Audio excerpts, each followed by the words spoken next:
just as you said, there's a lot, the big three, AT&T, Verizon, T-Mobile, they're always slugging it out with themselves. But now that you've got the cable operators coming in, offering wireless at very enticing price points, and their brand strength is getting better. And so they're becoming more and more of an issue quarter in and quarter out.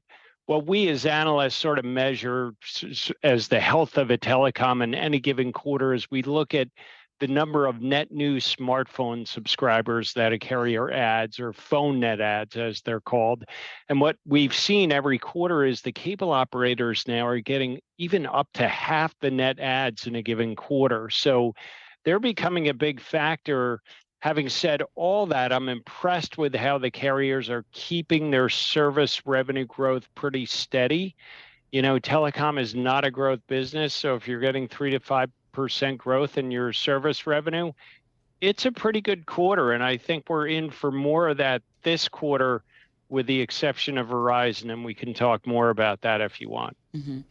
John, when I think about wireless carriers and I think about some of these phone providers, it feels as though everyone has their brand that they stick to. And as we were mentioning earlier, it doesn't really feel like there's necessarily anything to entice people to hop around.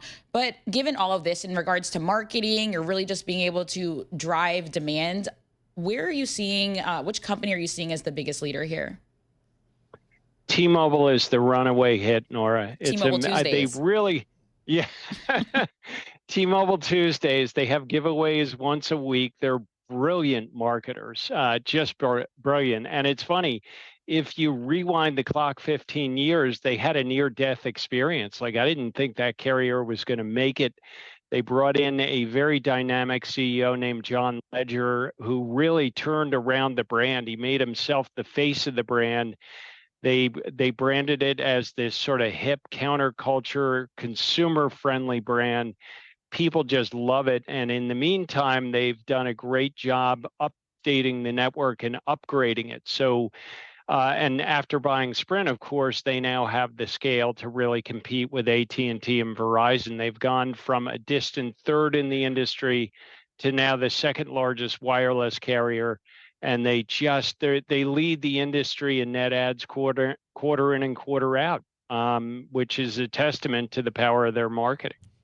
All right, I'm a Verizon wireless customer, been one since the beginning of this whole wireless thing. Me too, by the way. Exactly. So what's the story for those guys in terms of how they're dealing with the competition?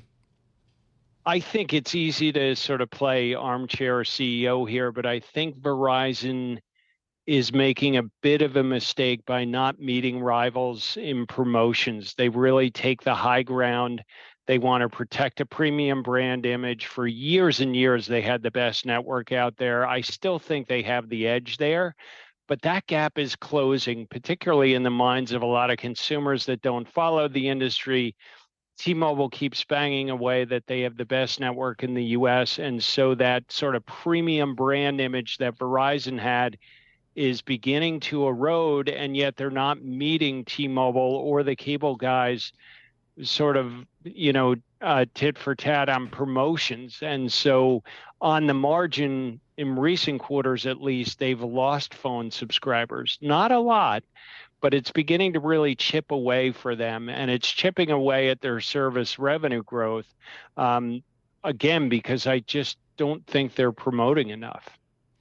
John, so you've got the big three.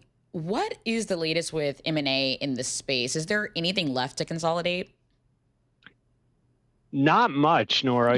There's been where the telcos are really looking for growth is on the broadband side, and you've seen a lot of consolidation there with Verizon most recently buying Frontier, which is a big fiber provider. They really have strength in several states across the U.S.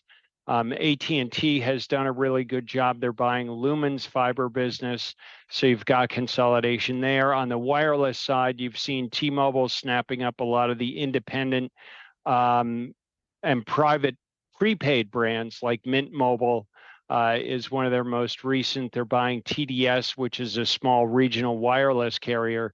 So there really is nothing left here except for big transformational acquisitions, and they really would be gigantic on that scale. So I'm just not seeing it. So, John, just real quickly here, is this an ARPU story? Is this just raising prices to consumers? Is that the growth story here for most of these big guys? It's raising prices, Paul. Definitely. That's how you're getting that 3 to 5% service revenue growth. But I think another part of the story and one to watch is that telco expansion into broadband. They're doing a great job there, expanding into fiber and both that and fixed wireless access, which is getting broadband over the air. So I think we're going to see a lot of growth, an increasing amount of growth, to be precise, in coming quarters coming from that end of the business.